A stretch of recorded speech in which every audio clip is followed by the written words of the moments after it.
The bell above the cafe door jingled softly as Maya stepped inside, the sound registering more as a vibration than a noise.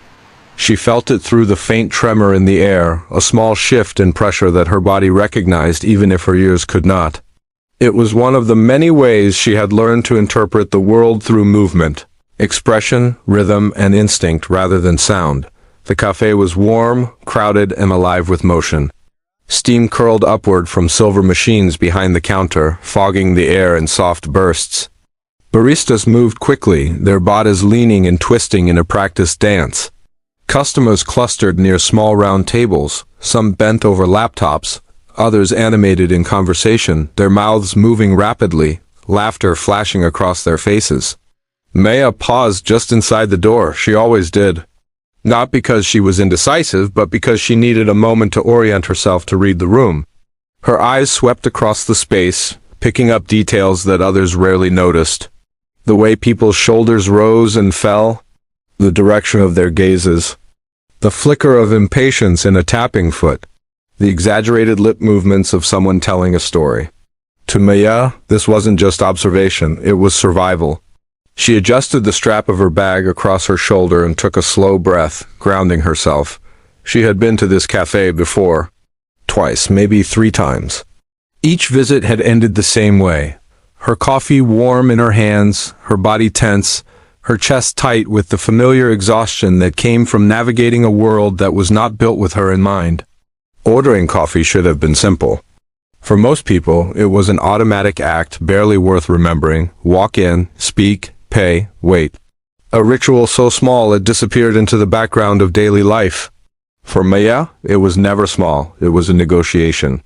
She joined the line, standing a careful distance behind the person in front of her. She could feel the hum of conversation all around her, though the words themselves were lost. Laughter erupted somewhere to her right. A group of teenagers leaned close together, their mouths moving rapidly, hands flying with exaggerated gestures that mimicked sign language but weren't quite right. She looked away. Maya had been deaf since birth, profoundly deaf. The doctors had said when she was still an infant.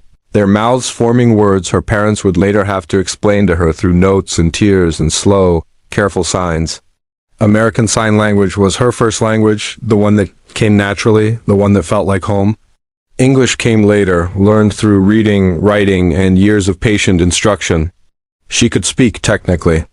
Her voice was soft, shaped by muscle memory rather than sound. Every word required effort, focus, and control. Speaking in public made her acutely aware of her body, her breath, her tongue, the way people's faces shifted when they heard her voice. Some smiled too brightly. Some leaned in as if she were fragile. Some pretended to understand when they didn't. None of it felt good. She glanced up at the menu board above the counter. The chalk lettering was artistic but cramped, drink names stacked in uneven columns. She recognized most of them, but the sheer number made her shoulders tense.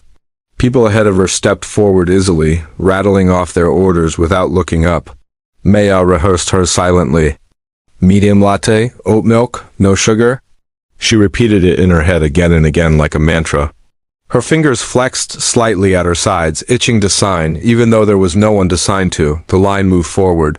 She could see the barista now, a young woman with her hair pulled into a messy bun, sleeves rolled up, eyes darting between the register and the crowd. Her lips moved constantly, calling out names, responding to questions, coordinating with coworkers. Maya watched her mouth carefully, trying to catch patterns, familiar shapes. Lip reading was never exact. It was guessing, filling in blanks, relying on context. In a quiet room with someone patient, it could work. In a cafe like this, it was like trying to read a book while someone kept turning the pages too fast. Her phone felt heavy in her pocket. She considered pulling it out now, opening the Notes app in advance. She'd learned that preparation helped, but it also came with risks. Sometimes baristas sighed when she held up her phone. Sometimes they leaned too close, invading her space. Sometimes they waved it away, insisting she just say it, as if saying it were the easiest thing in the world. The person in front of her stepped aside, drink in hand. It was her turn. Maya stepped forward, heart rate quickening despite herself. The barista looked up and smiled, her mouth forming words that Maya couldn't hear. The smile was automatic, Practiced, polite. Maya caught only fragments. Hi, what get you? She nodded, returning the smile, and lifted one hand slightly. I'm deaf, she said, her voice quiet but clear, each syllable carefully shaped. She pointed to her ear, then shook her head gently, a gesture she had used thousands of times before. The barista's smile faltered not unkindly, but uncertainly. She nodded quickly and began speaking again, louder this time, her mouth opening wider, words tumbling out too fast. Maya's chest tightened. She gestured again, slower now, then reached into her pocket for her phone. The barista leaned forward, still talking. Maya tried to read her lips. So drink, what size? Or maybe that was wishful thinking. Maya pointed up at the menu board, then back at herself, trying to bridge the gap. The barista followed her finger, then glanced back at the register, fingers hovering over the keys. Behind Maya, the line shifted. She could feel it before she saw it, the subtle pressure of batas closing in, the energy changing. Someone cleared their throat. A foot tapped impatiently against the floor. Maya's face grew warm. She unlocked her phone and opened the Notes app, her fingers moving quickly despite the slight tremor in her hands. Medium latte, oat milk, no sugar. She turned the screen toward the barista. The barista leaned in, squinting slightly, then nodded. She typed something into the register, then looked up and spoke again. Maya caught nothing. The barista pointed to the cup sizes displayed on the counter, holding up one finger, then two. Maya hesitated, then held up one finger, hoping it meant medium. The barista smiled again, a little tighter this time, and nodded. Maya exhaled, but the relief was short-lived. The barista spoke again, gesturing vaguely toward the milk options listed on a small sign. Maya stared at the sign, then back at the barista, then at her phone. She typed again, oat milk. She felt painfully aware of how long this was taking. Someone behind her sighed audibly this time. Maya flinched. She hated this part, not the misunderstanding itself, but the way it made her feel like an inconvenience. Like she was slowing everyone down? Like her need to communicate was a problem to be solved as quickly as possible. She had learned early in life to make herself small. As a child, she'd watched adults talk over her head, their mouths moving rapidly while she sat between them, waiting for someone to remember she existed. In classrooms, she'd been praised for being easy and quiet, words that often meant unnoticed. Teachers had mistaken her silence for compliance, her stillness for understanding. Even now, as an adult, that lesson lingered in her bones. Don't take up too much space. Don't ask for too much time. Don't make people uncomfortable. The barista reached for a cup, writing something on it with a marker. She held it up briefly, showing Maya the word latte scribbled across the side. Maya nodded quickly. Yes, she said, her voice barely above a whisper. The barista smiled, then turned away, calling something out to the back. Maya stepped to the side, unsure if the order was complete or if she was supposed to pay first. She hovered awkwardly near the counter, watching the barista's movements, trying to catch her attention again. When the barista turned back, she spoke rapidly, gesturing toward the card reader. Maya nodded again, pulling out her card. Her movements felt clumsy, rushed. She tapped the card, watching the screen for confirmation. Approved. She stepped aside at last, heart pounding, shoulders tense. The interaction had taken less than 2 minutes. It felt like an hour. Maya stood near the pickup counter, staring at the wood grain beneath her fingers as she rested her hand on the edge. Around her, names were being called out. She could see the mouths move, hear nothing. She watched the barista place finished drinks on the counter, scanning faces to match names. She wondered how she would know when hers was ready. Usually she missed it the first time, sometimes the second. Sometimes her drink sat there cooling while the barista grew annoyed, waving it in the air, calling louder, as if volume could bridge the gap. She hated that too, the way people assumed hearing was the only way to be present. Maya shifted her weight, glancing around the cafe. That was when she noticed the man. He stood a few feet away, holding the hand of a young boy. The boy was bouncing slightly on his toes, clearly restless, his free hand swinging back and forth. The man, however, was still. His gaze was fixed on Maya, not staring, not intrusive, just attentive. Their eyes met. Maya looked away instinctively, self-conscious.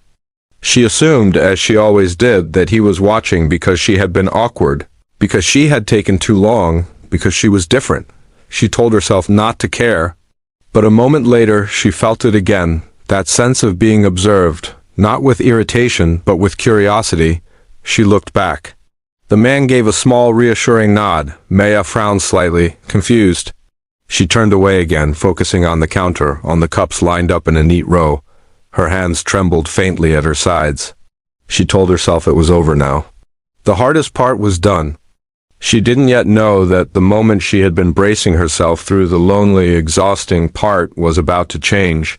But for now, she stood there alone in the noise, waiting, hoping, and reminding herself, like she always did, that she had every right to be there, even if the world made it hard to feel that way. Maya stood near the pickup counter, hands folded tightly in front of her, eyes fixed on the row of cups lining the wooden surface. She tried to read the names written in black marker, but they blurred together loops and slashes that might have been letters or might not.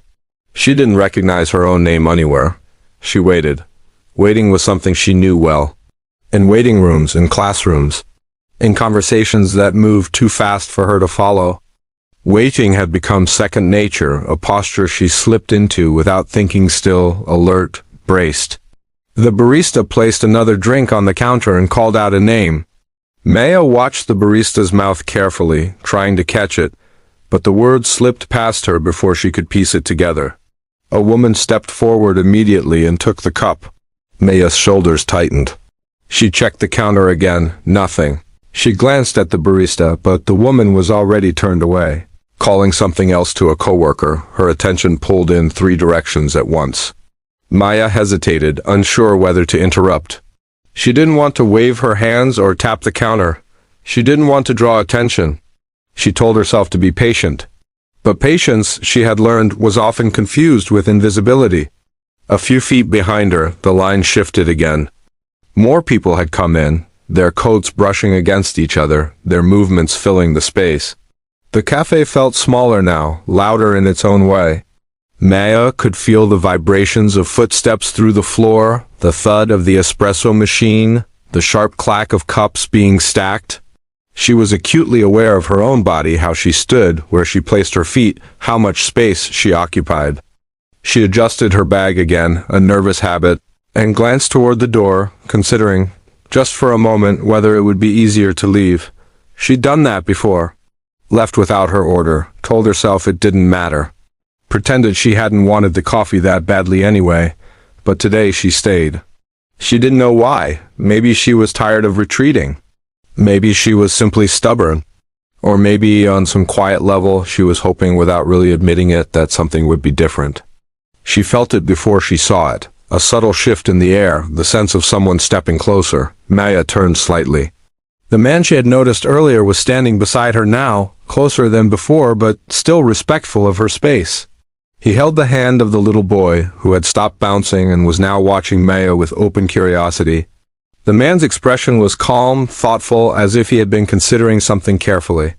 Maya's first instinct was to step back.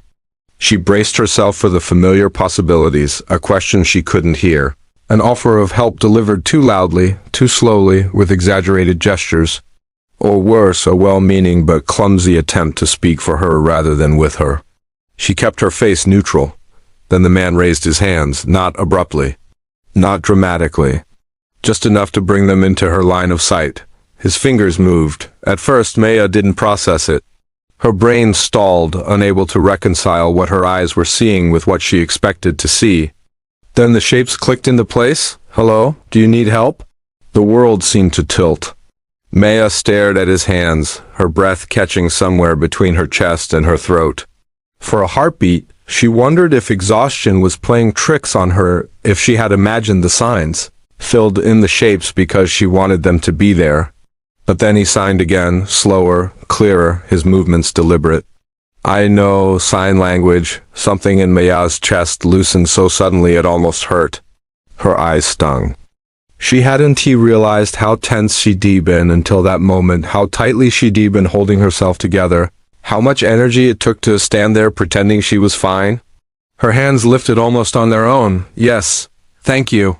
Her signs were slightly shaky at first. the way they always were when emotion crept in unexpectedly. She forced herself to slow down, to breathe. The man nodded, a small smile touching his face, not wide or performative, just warm. He turned slightly toward the counter, then looked back at Maya to confirm. "What did you order?" "Medium latte, oat milk, nitrogen monoxide sugar." He nodded again, then faced the barista. "She ordered a medium latte with oat milk, no sugar," he said clearly, his voice calm and even. The barista looked up, startled. "Oh, thank you," she said, relief flashing across her face. "I wasn't sure." She glanced at Maya, her expression softening. "I've got it now." Maya nodded, smiling politely, but her attention was still fixed on the man beside her. The interaction had taken seconds, and yet it felt monumental. The barista finished the drink quickly, setting it on the counter and pointing directly at Maya this time. "This one's yours." Maya stepped forward, taking the cup. The warmth seeped into her palms, grounding her. She turned back to the man, her smile widening into something unguarded. "Thank you, that means a lot." He shrugged slightly, still holding his son's hand. "No problem." Then, after a brief pause, he added, "Everyone deserves to be understood." Maya swallowed. Before she could respond, the little boy tugged gently on the man's sleeve. "Dad," he said, his voice clear and curious. "What are you doing with your hands?" The man glanced down at him, smiling. "I'm talking," he said simply. The boy frowned. "But you're not talking." The man crouched slightly, so he was closer to his son's height, still holding his hand. "I am," he said again. "Just not with my voice." The boy's eyes flicked to Maya, then back to his dad. "Like her?" "Yes," the man said. "Like her?" Maya felt something warm bloom in her chest, something that wasn't quite joy, not quite relief, but close to both. The man turned back to her and signed. "This is my son. His name is Leo." Maya bent slightly at the knees so she was closer to the boy's level and waved. "Hi, Leo." Leo's eyes widened. "She's doing it too," he said, delighted. "Yes," his dad replied. "She's talking to you." Leo considered this seriously, then lifted his hand and waved back, mimicking Maya's movement. "Hi," he said, grinning. Maya laughed silently, her shoulders shaking. She signed back. "Nice to meet you." Leo didn't understand the signs, but he understood the feeling. He beamed. The moment felt suspended, delicate and bright, like a bubble that might pop if anyone moved too quickly. Around them, the cafe continued its usual rhythm. Drinks were called out, people passed by. A chair scraped against the floor. But for Maya, the noise faded into the background. She was present, she was included, she was talking. The man straightened, glancing toward the door. "We were just about to leave." Maya nodded, then hesitated. "I'm really grateful." He smiled again, that same quiet smile. "I'm glad I could help." They stood there for another second, an unspoken acknowledgement passing between them, a recognition of something shared, even if briefly. Maya watched as he guided Leo toward the door, the boy still half-turned, waving enthusiastically. She lifted her hand in return. As the door opened and closed behind them, the bell above it vibrated softly, the movement visible even if the sound was not. Maya stood there for a long moment, her coffee untouched. She felt different. Not because the world had suddenly become accessible. Not because all barriers had disappeared. She knew better than that. But because for once the effort had not been hers alone. Someone else had met her halfway. She carried her cup to a small table by the window and sat down, wrapping her hands around it. The warmth steadied her, anchored her in the moment. Outside, she spotted the man lifting Leo onto his shoulders, the boy laughing, his hands flapping wildly as if imitating signs he didn't yet know. Maya smiled to herself. The world hadn't changed, but something had shifted. And sometimes she thought that was enough to keep going. Maya sat by the window with her coffee cradled between her palms, watching the steam rise in thin, twisting lines. The glass was warm beneath her fingers, grounding her in the present moment. Outside, the street moved in a steady rhythm, cars gliding past, pedestrians weaving between one another, the world continuing on as it always did. But something inside her had shifted. She took a slow sip, savoring the taste more than usual. It wasn't just that the coffee was good, though, but that it tasted like relief, like something earned without a fight. Her gaze drifted back to the door where the man and his son had exited moments earlier. The bell above it was still, the vibration long faded. The space they had occupied felt strangely empty, as if the air itself remembered them. Maya exhaled. She hadn't realized how rare it was, how profoundly rare for communication to feel easy. Not perfect, not effortless, just shared. The exchange replayed in her mind, the hands moving with intention, the brief pause before understanding landed, the way her own hands had answered without hesitation. There had been no rush to correct her, no awkward over-enunciation, no pitying smile, just conversation. She leaned back in her chair, eyes unfocusing slightly as memory pulled her inward. Growing up deaf had taught Maya many things, but none more deeply than the art of adaptation. From an early age, she had learned to read rooms the way others read books. She noticed posture, expression, the subtle tightening of a jaw or the softening around someone's eyes. She learned when to speak and when to stay silent, when to advocate for herself and when it might cost more energy than it was worth. At school, she had been the student with the interpreter when one was available. Some teachers tried. Others forgot she was there unless she raised her hand, which she did less and less as the years passed. Group discussions moved too fast. Jokes landed without context. Laughter erupted, and she smiled along, pretending she understood. It was easier that way. By the time she reached adulthood, that habit had calcified into instinct. Don't interrupt, don't inconvenience, don't expect people to meet you where you are. The cafe encounter had cracked that instinct open, if only a little. Maya watched a woman at the counter laugh with a barista, their conversation animated and fluid. She didn't feel jealous, not exactly. It wasn't that she wanted what they had. It was that she wanted what she'd just experienced again. The simple dignity of being included. She glanced down at her hands resting around the cup. Hands had always been her voice. In them lived stories, arguments, jokes, apologies, and love. In them lived the language that shaped her thoughts, the rhythm that matched her heartbeat. And yet so often her hands were invisible to the hearing world, misunderstood or ignored entirely. She flexed her fingers slowly, deliberately, as if reminding herself they were still there. The cafe door opened again, letting in a rush of cold air. Maya glanced up instinctively, half expecting to see the man and his son return. They didn't. Instead, a group of co-workers entered, shaking snow from their coats, talking over one another. Maya smiled faintly at herself. Of course they wouldn't come back. That moment had been what it was because it was brief, unplanned, human. Still, it lingered.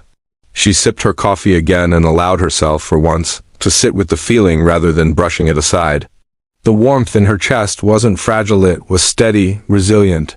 It didn't depend on the man or his son still being present.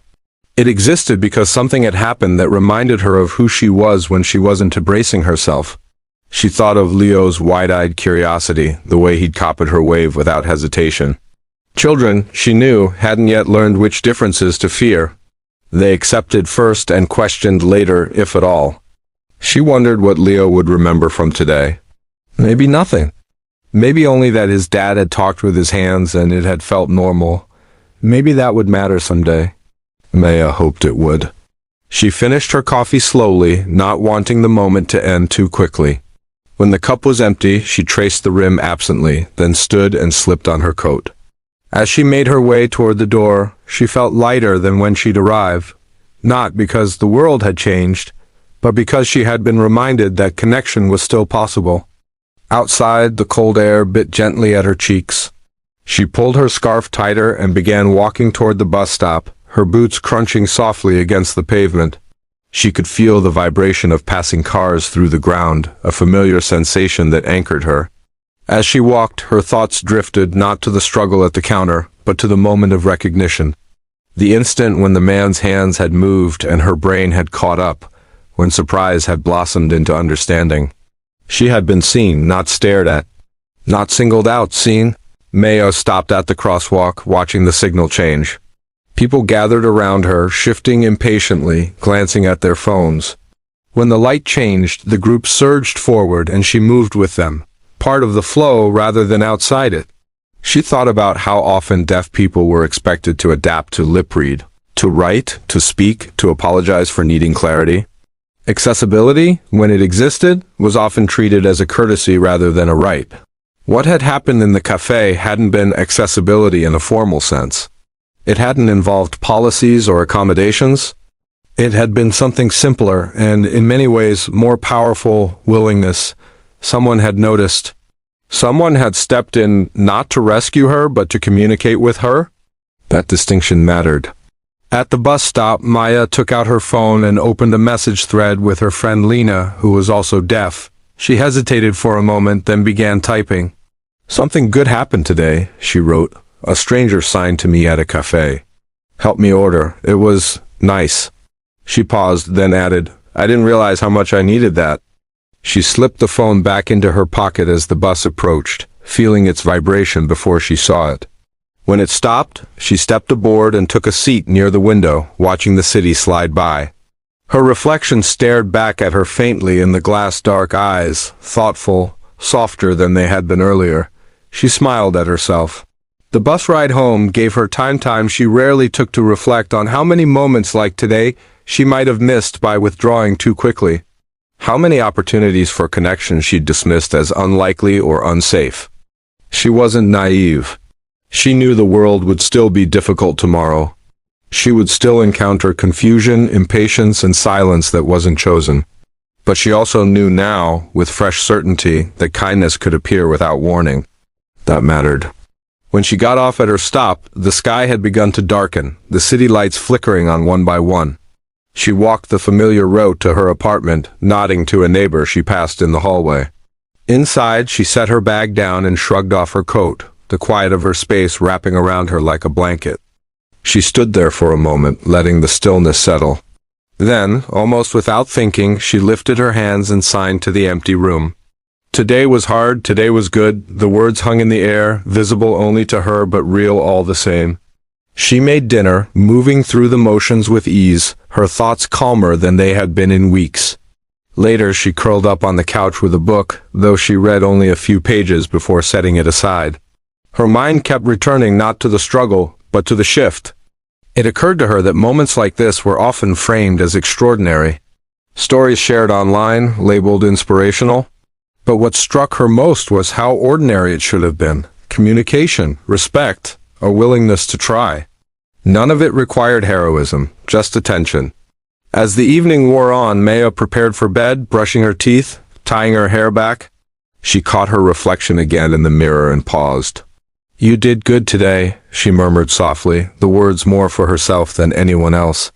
She turned off the lights and lay down, the city's faint glow filtering in through the curtains. Her body relaxed into the mattress, tension unwinding at last. Before sleep claimed her, one final thought surfaced, not a worry, not a fear, but a quiet hope. That tomorrow, and the day after that, she might remember this feeling. That she might carry it with her into the next crowded cafe, the next hurried interaction. That she might stand a little taller, wait a little longer, and believe just a bit more that the world could meet her halfway again. And if it didn't, she would still know this. Her voice, spoken or signed, mattered. Even in the silence. Morning arrived gently. Maya woke to the pale light filtering through her curtains, the city outside her window still hushed in that brief, delicate pause before the day fully began. She lay still for a moment, watching the soft shadows shift across the wall, feeling the weight of sleep lift from her body. Her first conscious thought surprised her. It wasn't anxiety. Usually, mornings carried a subtle tension and unspoken checklist of things she would need to navigate, explain, or endure. The world required preparation. Communication required strategy. Even simple errands demanded a certain mental armor. Today, there was stillness instead. She stretched slowly, rolling her shoulders, her fingers brushing against the fabric of the blanket. Her hands, always her hands, felt relaxed, uncurled. She sat up and let her feet touch the floor, grounding herself in the familiar sensations of home. As she moved through her morning routine, the memory of the cafe returned not as a sharp flash, but as a steady presence. It didn't demand her attention. It simply existed alongside her thoughts like a quiet companion. While brushing her teeth, she caught herself smiling. She paused, meeting her own gaze in the mirror. The smile wasn't wide or dramatic. It was subtle, almost private, but it felt earned. Maya dressed and made breakfast, the apartment filled with the soft movements she recognized as soundless cues. The vibration of the kettle against the counter, the shift of weight as she moved from sink to stove, the gentle thud of a cabinet door closing. These were her rhythms, as familiar as any melody. She ate slowly, scrolling through her phone. A reply from Lena waited for her. "That sounds really good," Lena had written. "I'm glad you had that moment. We need more of those." Maya nodded to herself and typed back, "Yeah, me too." She set the phone aside and finished her breakfast, feeling a quiet resolve settle in her chest. The day ahead was ordinary work, errands, the usual pattern. Nothing about it promised to be easier than yesterday. But she felt different moving into it. On her way out, she hesitated at the door, hand resting on the handle. She thought about the way she'd almost left the cafe without her coffee. How close she'd been to shrinking back into habit. She opened the door. Outside, the city greeted her with motion and light. People hurried past, bundled against the cold, their attention fixed forward. Maya stepped into the flow, her pace steady, her posture relaxed. At work, the morning unfolded as expected. Emails, meetings, small exchanges that required careful reading of faces and written notes. But Maya noticed something new in herself. She asked for clarification without apologizing. When someone spoke too quickly during a meeting, she raised her hand and signed, waiting until the interpreter caught up. She didn't rush her thoughts to fit the room. She let the room adjust to her instead. No one complained. The world didn't crack open. Things simply continued. At lunch, she sat with a colleague who had recently started learning basic sign language. Their conversation was slow, halting, filled with pauses and corrections. But it was sincere. The colleague laughed at her own mistakes, tried again, didn't give up. Maya felt that familiar warmth return. After work, she stopped by the grocery store. At the checkout, the cashier spoke without looking up. Maya tapped lightly on the counter and pointed to her ear, then to the card reader. The cashier blinked, nodded, and slowed down, gesturing clearly. It wasn't perfect, but it was enough. As Maya walked home, she reflected on how easily moments could stack up small successes, building quietly on one another. Not every interaction would be kind, she knew that. But perhaps she didn't need to brace for all of them anymore. That evening, as dusk settled, Maya found herself walking past the cafe again. She slowed. The windows glowed warmly against the darkening street, steam fogging the glass. Inside, silhouettes moved, baristas, customers, hands reaching for cups. She stopped outside, her breath forming faint clouds in the cold air. She hadn't planned to go in. A familiar doubt stirred. What if it was hard again? What if yesterday had been a fluke? What if she walked back into that space and felt small all over again? She stood there considering. Then she remembered the feeling not of help, but of connection. The way her hands had answered without hesitation. The way she'd stayed. Maya opened the door. The bell vibrated as she stepped inside. The cafe was quieter than the day before, the after-work rush thinning out. A different barista stood at the counter, wiping it down, humming to herself. A few customers sat scattered around the room. Maya joined the line, her heart steady. When it was her turn, she smiled and lifted her hands immediately. "Hello, I am deaf." The barista looked up, surprised, then smiled back. Okay," she said, then gestured toward a small notepad beside the register. She wrote quickly, "What would you like?" Maya signed as she spoke softly, pointing to the menu. "Medium latte, oat milk." The barista nodded, writing it down, then looked up again. "You can take a seat," she said, pointing to the pickup area and making sure Maya saw the gesture. Maya nodded. The interaction was simple, uneventful, and that, she realized, was its quiet victory. She sat by the window again, holding her cup, watching the street outside. For a moment, she imagined seeing the man and his son pass by, Leo's small hand waving enthusiastically, his dad smiling. They didn't appear, and that was okay. Their role in her story had already been fulfilled. As she drank her coffee, Maya thought about how easily moments like theirs were dismissed as nice stories, shared briefly and then forgotten. But she understood now that their true power wasn't in how memorable they were, it was in how they changed what came after. One person choosing to communicate had reminded her that she could expect more from the world, and from herself. She finished her drink and stood, slipping her coat back on. As she reached the door, she paused and glanced back at the cafe, at the counter, the tables, the space where she'd once felt so alone. She lifted her hand in a small wave, not to anyone in particular, but to the version of herself who had stood there yesterday, bracing. Then she stepped outside. Days passed, weeks, life continued in its steady rhythm. Some interactions were still hard. Some days drained her more than others. But Maya noticed a pattern emerging, one she hadn't anticipated. She was less afraid to try. She signed first more often, instead of waiting to see if someone would struggle. She corrected people gently when they misunderstood. She stayed in conversations a little longer, and sometimes more often than before people met her there. One afternoon at a community center, she saw a child tug at their parent's sleeve, pointing at her hands with curiosity rather than fear. The parent smiled and explained something quietly. The child waved at Maya. She waved back. Another day, a coworker asked her where they could learn as L properly, not just a few phrases, but the language itself. Maya gave them a list. None of these moments were dramatic, but together they formed something solid.